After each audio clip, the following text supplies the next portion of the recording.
Estás escuchando El Litoral Podcast. Los hechos más relevantes, contado por los periodistas más reconocidos de la región.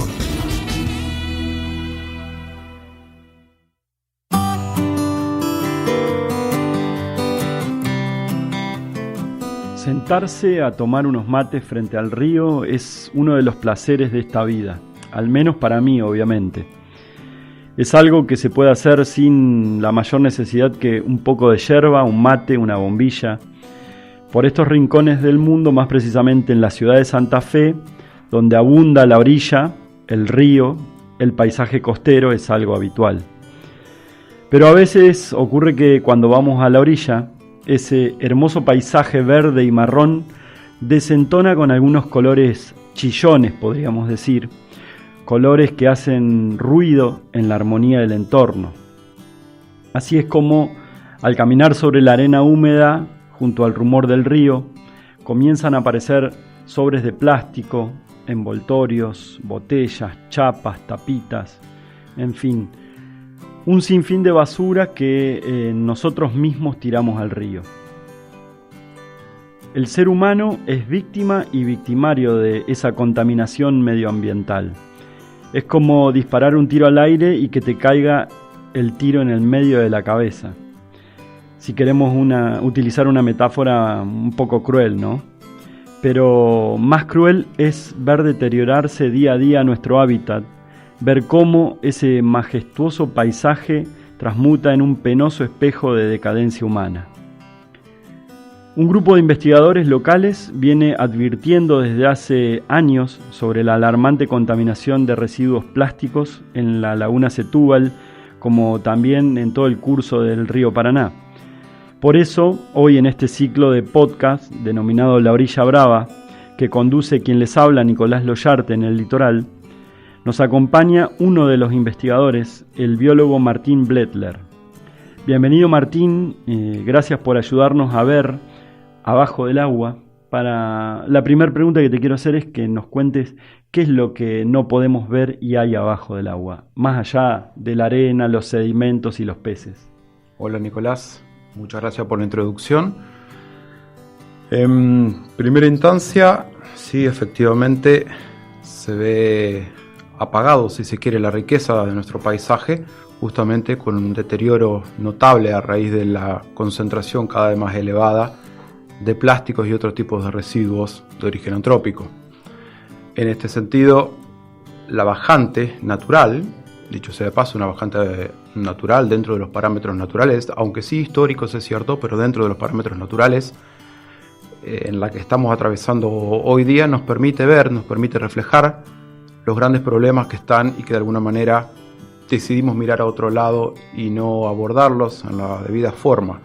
Si se me permite la metáfora, sería algo así como levantar la alfombra y ver lo que hemos estado acumulando de residuos durante años, y esto es lo que nos permite la situación baja del río, la bajante en la que estamos hoy conviviendo, con lo que estamos hoy o que está hoy presente en sus aguas. La laguna Setúbal lamentablemente no escapa a la realidad de gran parte del Paraná. Estamos hablando de uno de los 10 ríos más importantes del mundo en cuanto a su caudal. Es decir, no estamos hablando de cualquier río. Cualquiera de todas maneras sería importante que no esté con esos niveles de contaminación. Pero este en particular, y esto hay que tenerlo muy en claro, es uno de los ríos más importantes del mundo. Está rankeado dentro de los 10 más grandes que tiene este planeta. Aún así, y por algún motivo nos hemos ingeniado, entre comillas, para contaminarlo, y aún así la presencia humana se hace notar. Dentro de las investigaciones que llevan adelante, recuerdo haber publicado alguna vez en el diario Litoral, me tocó en alguna oportunidad a mí y otras veces lo leí porque lo han abordado colegas. Por ejemplo, en 2016, cuando pudieron determinar una medida media de casi 100 botellas desechadas por kilómetro en el agua. También detectaron presencia de plásticos en peces. Yo particularmente pude ver en algunos nidos de aves que además de buscar ramitas, hay pedazos de plástico que las aves de la zona están utilizando ese plástico que levantan con el pico y lo usan para armar los nidos. Efectivamente, esto último es una medida muy interesante del reflejo, nos refleja el grado de expansión que ha tenido este tipo de contaminación plástica, a tal punto que las especies que naturalmente utilizan ramas, pasto seco, etcétera, es decir, materiales de origen natural para construir el interior de sus nidos, donde van a finalmente incubar y criar sus pichones, han reemplazado estos elementos por otros elementos de origen antrópico. Concretamente estamos hablando de plásticos, concretamente la mayoría de ellos son gomas de espumas, son bolsas también, residuos de bolsas, y relleno de asientos, de camperas. Es ese tipo de material que se denomina soft, es decir, un material blando que es comúnmente utilizado. Esto, por supuesto, estamos en este momento abordando esta problemática y estamos intentando determinar cuáles serían los impactos reales de esto sobre la incubación de esos huevos, potenciales cambios de temperatura que pueden ocurrir a raíz de utilizar material no natural, o incluso la ingesta que puede ocasionarse en forma accidental a través de los pichones. Cuando nacen es una cuestión instintiva, comienzan a picotear a su alrededor y por supuesto no es lo mismo ingerir un elemento orgánico natural, un vegetal, que estar ingiriendo un fragmento de plástico. A esto se agrega, si se me permite, un tercer elemento que es los enredos a los que están sujetos, es decir, las aves, y esto lo hemos detectado lamentablemente, quedan atrapadas dentro, o pueden quedar atrapadas dentro del mismo nido a raíz de haber utilizado, por ejemplo, tanzas de pesca. Finalmente terminan siendo trampas que ellas mismas introdujeron, elementos que ellos mismos introdujeron que terminan funcionando como trampas. Pienso en, como vos mencionabas, el impacto real que puede llegar a tener esto en nuestra vida cotidiana, no solo en las aves y en los peces, sino también en nosotros, que muchas veces somos quienes pescamos y nos nutrimos con esos peces. Además del agua de nuestros ríos, es de donde se toma el agua para después la potabilización y el consumo humano acá en la ciudad de Santa Fe. Hay real dimensión de eso, y lo otro es cómo se puede proyectar, si es que no cambiamos estas conductas, a futuro todo esto. Muy difícil poder preverlo a futuro. En primera instancia es muy válida la pregunta o el cuestionamiento de bien, ¿tenemos posibilidades reales de estar ingiriendo estas micropartículas plásticas dentro del agua potable o a través, en forma indirecta, a través de la ingesta de, por ejemplo, peces que a su vez lo hayan ingerido? Bueno, estas son interrogantes que yo no puedo aventurar una respuesta, ni siquiera una sospecha que tengo, porque me debo al trabajo científico y a los resultados extraídos a partir de investigaciones científicas con todos los protocolos y metodologías que eso exige.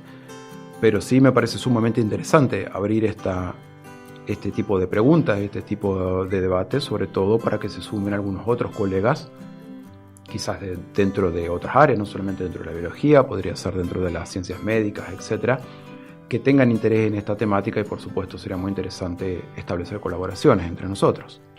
A quien están escuchando es al biólogo Martín Bledler, que es investigador aquí en la ciudad de Santa Fe y junto a un equipo de investigadores y académicos vienen analizando los ríos y lagunas de la zona desde hace años.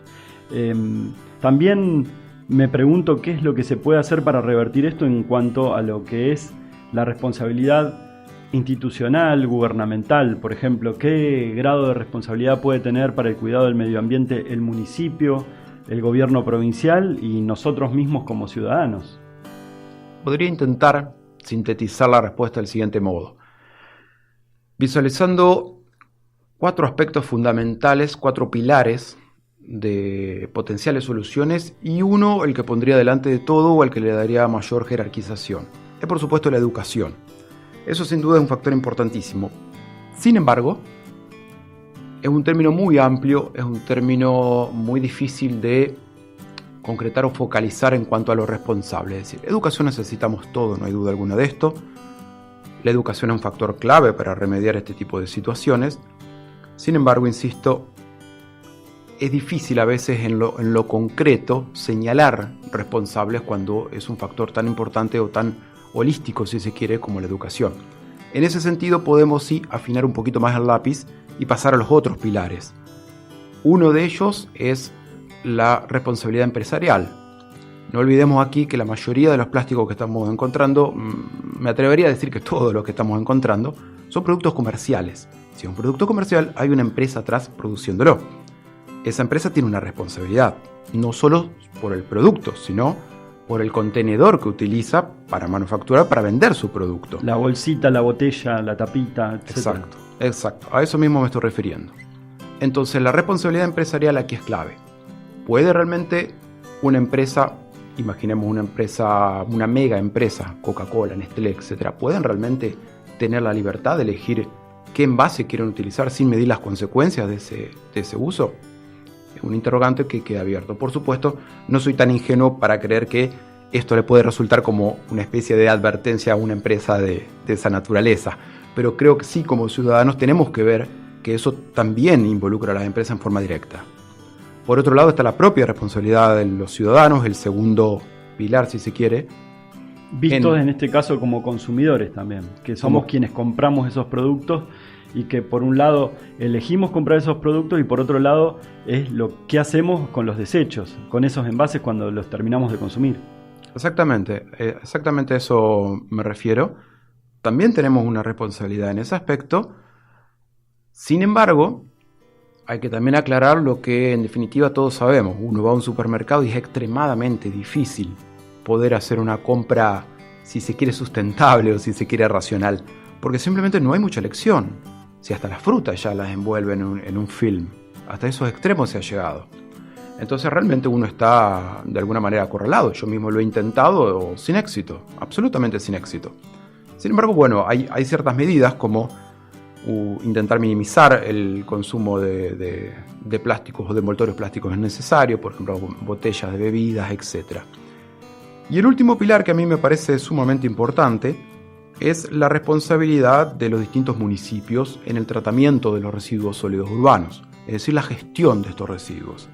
Lo que nosotros encontramos como investigadores en el ambiente, pongamos de ejemplo la laguna Setúbal, es una medida clara y precisa de la falla que ha sufrido, que está teniendo el municipio a la hora de tratar o de manejar correctamente los residuos. Es decir, nosotros vemos las consecuencias directas de eso. ¿En qué momento de la cadena de eventos, desde que el ciudadano común deja su residuo en un container hasta el final del proceso, que es la depositación final de los residuos, en qué punto de esa cadena está fallando, que finalmente ese residuo no logra llegar a su destino final?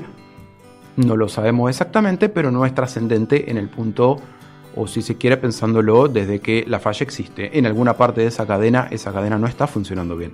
Y esas son las consecuencias de lo que estamos viendo. Basurales a cielo abierto, montones de residuos en una situación descontrolada, si se me permite la expresión, en el sentido de que claramente no hay una visión clara, o un conteo o un monitoreo claro de la cantidad de residuos que están finalmente llegando al ambiente natural.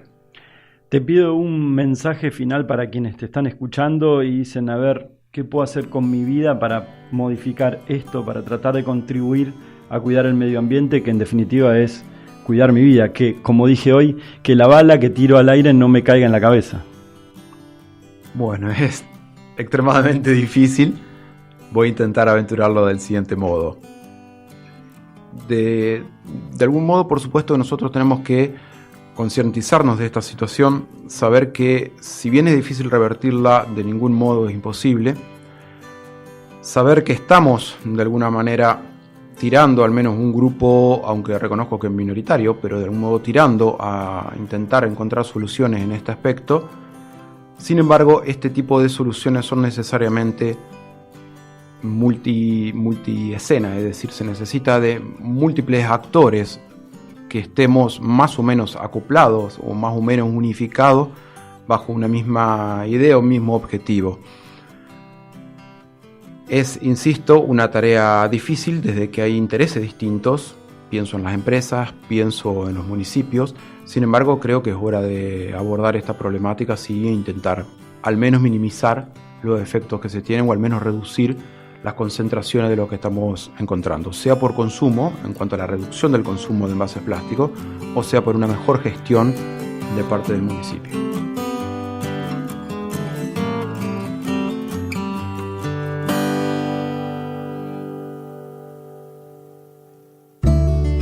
fue una producción exclusiva del Litoral Podcast. Escucha toda la producción del Litoral Podcast en ellitoral.com.